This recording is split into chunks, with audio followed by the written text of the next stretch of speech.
I'm Victoria Stilwell. Join me as I travel the US and discover stories of dogs and humans impacting each other's lives for the better. This is American Dog.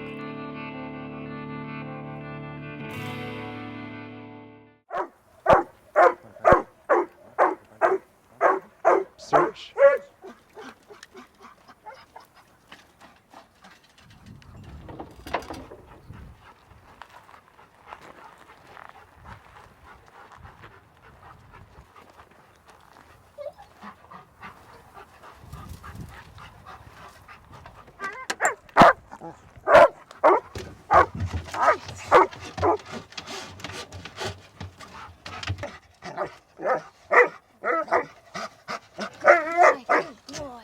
Did you get the toy? Huh? What'd you find? Ben, show me. Good boy, Ben. Good boy. Ben. Nice, buddy. Am I pleased to Nice. see you, buddy? Yes, I'm happy to find you. With Ben, when I tell him the word search, a bomb can go off. It's not going to distract him. I'm here with Eric Darling from Orange County Task Force 5, Search and Rescue. Being on a pile of rubble like this and myself just walking over it, I am so clumsy. I mean, I'm frightened about my footing. That's the reason why these dogs are so amazing, isn't it? Because they can negotiate a rubble pile like this so easily. Well, the advantage, they have four-wheel drive, and they're able to maneuver a lot faster, a lot more quickly than we can, and more accuracy. Okay. So that's our main advantage of having the dogs on something like this. What is it like for the handler? Because you guys, I don't think people realize you guys are also putting your lives at risk doing this as well. The drive that I have to come out here and work with Ben is knowing that my dog is out there looking for a survivor. It doesn't matter the situation. We got to find those people and bring them home. How do you build this relationship with your dog? Because it really does take a team, doesn't it? It's an absolutely team factor. It's nice that my dog's with me wherever I go. He's with me 365 days a year. Ben is my family. You know, I trust him with everything, and I feel he trusts me, and I would give anything for him. Knowing what he's doing is something I can't do. I can't clear those rubble piles fast. So we built a strong brotherhood bond. You know, he's a firefighter just like myself. What makes you do this? The adrenaline rush is there for sure. Helping survive, you know, helping to find the people, working my dog, just having the brotherhood, and being out there and being a part of something that for my entire career has been being a first responder and/or a firefighter. So the discipline aspect of it is still there. This is a relatively small pile of rubble, though negotiating it, climbing over it, it's pretty terrifying. I lived in Midtown Manhattan during 9/11. I was part of helping with the therapy dogs, and I saw Ground Zero and that huge pile of rubble. I think just even my 5 minutes down in that hole gave me a new awareness, I think, of how terrifying it is, but how scary it must be, even though that you have done what you've done and you do what you do, how you have to kind of overcome your fear too of maybe negotiating and dealing with a place like this. I guess we block it out. And being a firefighter and going in and doing our job, it's just something that we did. But now coming out here and being one of the rescuers and having to talk to people as survivors coming out, I think it would definitely change my perspective quite a bit. Yeah. Just hearing what you just said. How many times a week do you train? Oh, Ben and I, we train every day, 7 days a week. You do? No matter what, and it might be only 20 minutes. We have our uniform trainings with our task force and with other regional task force groups at least once or twice a week. But I would say on average, Ben puts in about 16 to 20 hours of legitimate training that's not just agility or obedience. We're actually working. Where did you find Ben? Ben was donated to the Search Dog Foundation. He came from a woman up in Northern California. He was a field trial hunting dog, and he was a champion field trial hunting dog, but he had too much energy.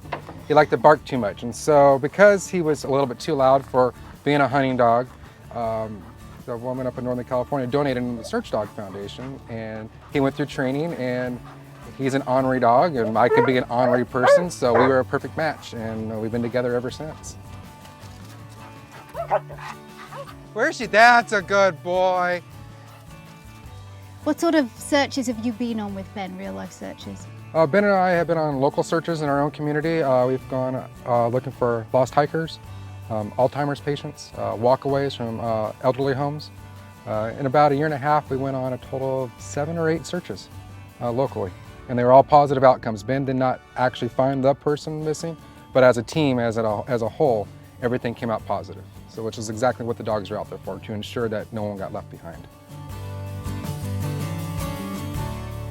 What inspired you to set up the National Disaster Search Dog Foundation? In 1995, I was a FEMA certified handler with my dog Murphy.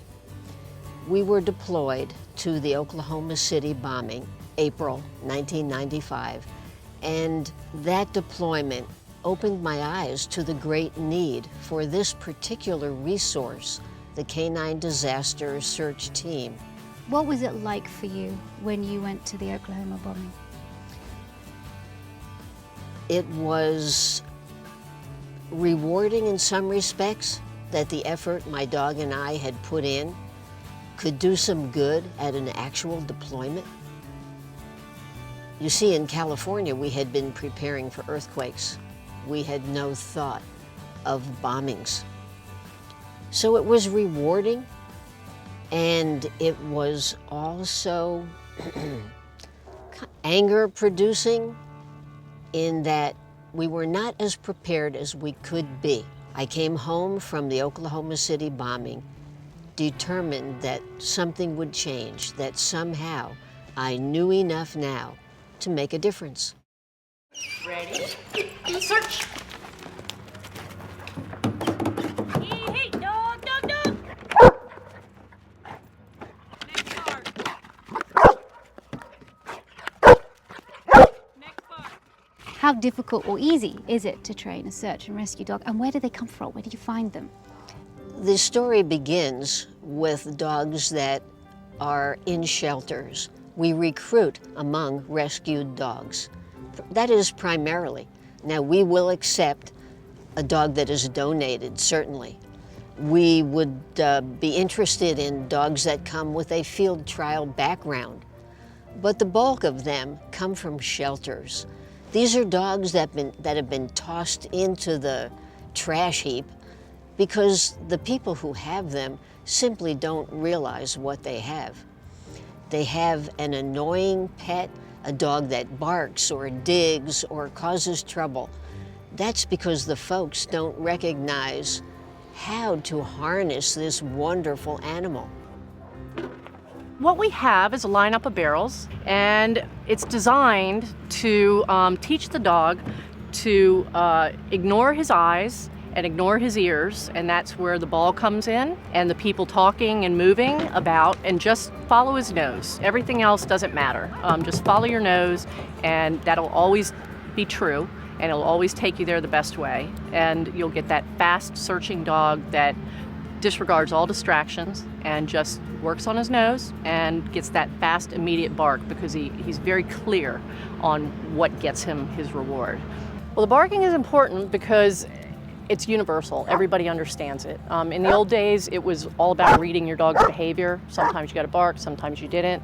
Now we have nationally gone to the bark alert. It's the only indication that works when the dog is out of sight. These dogs do range out and they work away from the handler, so we are working the disaster with them.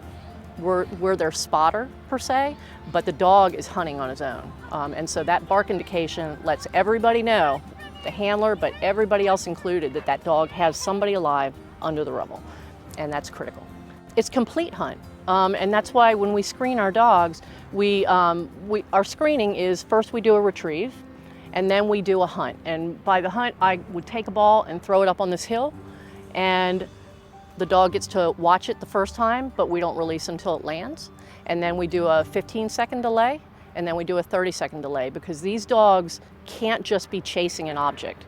They need to have that in their brain that says, I know it's up there, and now I need to find it with my nose. Because we're not just teaching rubble, we're teaching obedience, we're teaching agility training, we're doing direction and control. We need to be able to not only direct a dog out of an area that's unsafe, while they're hunting, but we need to direct them possibly into an area that they've missed. So that's the handler's job, is to figure out search strategy and what the wind is doing and what the terrain is doing, and so therefore how the scent is moving, and how to ensure that their dog is getting coverage. So once these dogs are finished here with the trainers, then they will be paired up with firefighters, and they will go to 2 weeks of training with the trainers, and from there they go back home to their departments, and they're put into a training group of other handlers that we have around the country so that they're mentored where they live.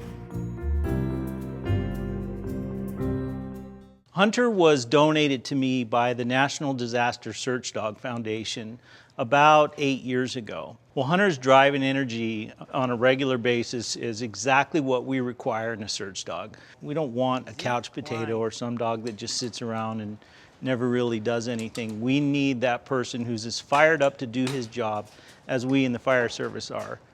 Sit down. Dead. All the way dead. Good boy. He, in 2010, was made the Firefighter of the Year for the department here, which is the first time that award's ever been given to a non-human. So that was pretty special. And then 2011, he was the Dog Fancy Canine of the Year. And in that same year, the American Kennel Club awarded him for their Canine Excellence Award as the AKC Canine of the Year in the Search and Rescue category. Haiti was actually a milestone for Los Angeles County Fire Department.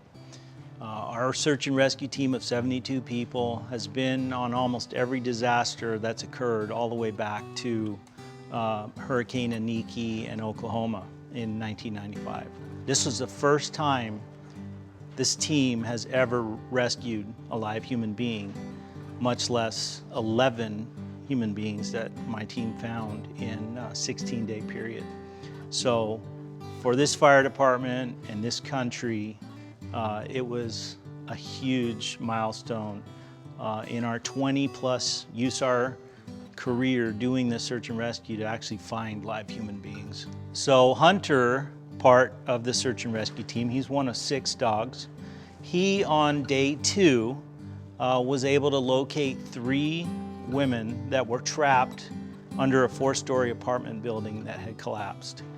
And it was an exciting day for all of us, exciting day for the Search Dog Foundation, much less my team, to have a chance to rescue a live human being.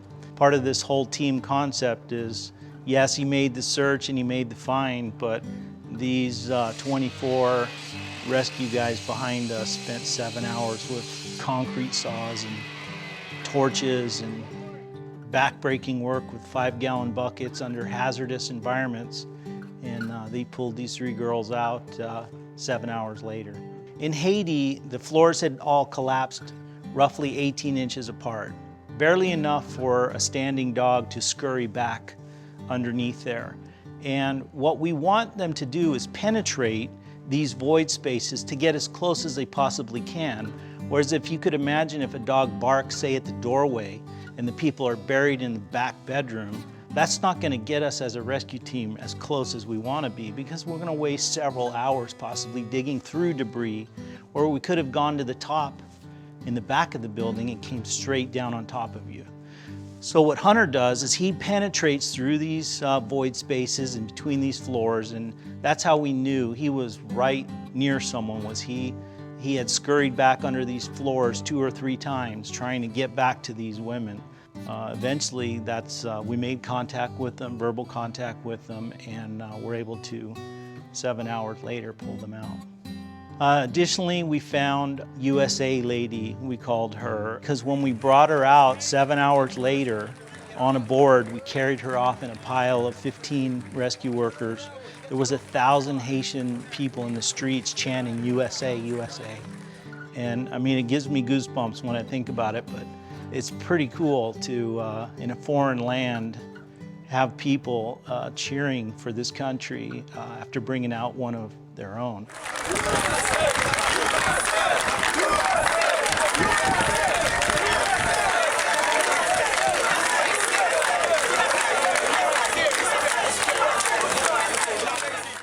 Additionally, we had the singing lady. That was Jolene, who was hanging on to a parking garage sign. When the buildings collapsed, it pinned her hands in an 18-inch floor and ceiling area where our guys had to go in, cut some of the debris and the metal around, and she actually lost a couple of digits that were able to be reattached by a hospital in Miami, thank God. But when we rescued her, she came out singing a prayer to us as the rescue team. And it was very special for us later when she was in that hospital in Miami to be reunited via satellite to thank us from her hospital bed. Then we had the twin sisters that were both in the same room that came out uninjured. Watch your head, watch your head, watch your head. Let's get her out first. I know, I'll talk to her. Easy, easy. Okay, it's okay. And then we had the mattress lady. 17 hours we penetrated through 4 floors of debris, got down to the bottom floor, looked to our right, and this is one of the other women that Hunter helped locate. Look to our right, and there she is laying on 2 mattresses on her belly with the ceiling of the 4 floors above pressing her into the mattresses. Uninjured, dehydrated, emotionally distraught from not being able to move a muscle for 7 days. And these guys, bit by bit, pulled that mattress apart, slid her onto a board, and took her out. So she was the mattress lady. So the dogs aren't always used on every victim because, I mean, some of us rescuers are able to either see or hear them, or the locals a lot of times will tell them, listen, thank you for being here. We've been digging for 2 days. We just can't get through this concrete, and we'll take over from there with our heavy equipment and our technical rescue equipment. And at that point, the dogs just go in the crate and relax and wait till that tool is used again. I mean, if you think about it, they are a tool. We have saws and jackhammers and cutting torches and dogs, and when there's a time for certain tools, we use them. When we're in a search mode, when we have no victims, the dogs are one of our most important tools. When they find a victim for us and we go to work, so that's why this whole thing is a team, and the dogs on our team are considered one of us. If they get injured, these doctors take care of them just like I would if I broke an arm or had a stitch or in my hand or things like that. So they're taken well care of. These dogs not only have to be able to work on concrete, but also in wood environments, in vegetation, like we saw in the tsunamis of Japan and Sri Lanka. You have nothing but green waste and trees and bushes. People could still be trapped in that. So there are times when we need his nose to help us locate. Our ears and our equipment are not finding it. So when the search dog contacted me and they gave me this amazing animal, at the time he was a year old, he didn't know what was ahead of him. Look at him now. He's probably in the top 5 most famous dogs out there. And I'm bragging a little bit, yes. But the Search Dog Foundation handed me his leash when he was a year old and said, go forth and save lives. We don't want any money. You just go out there and do what you can.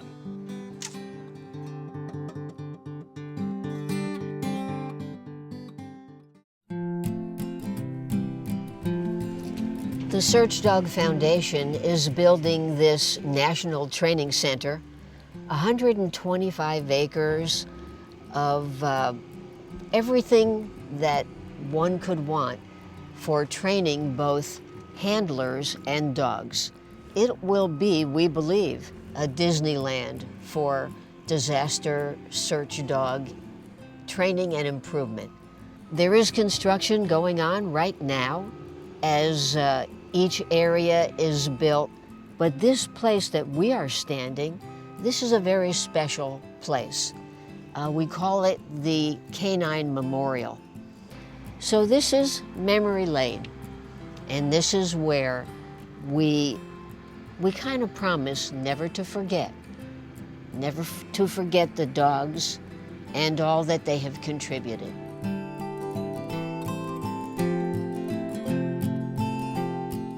work that these search and rescue dogs and their handlers do is amazing. They literally save people's lives all around the world. I'm Victoria Stilwell with American Dog.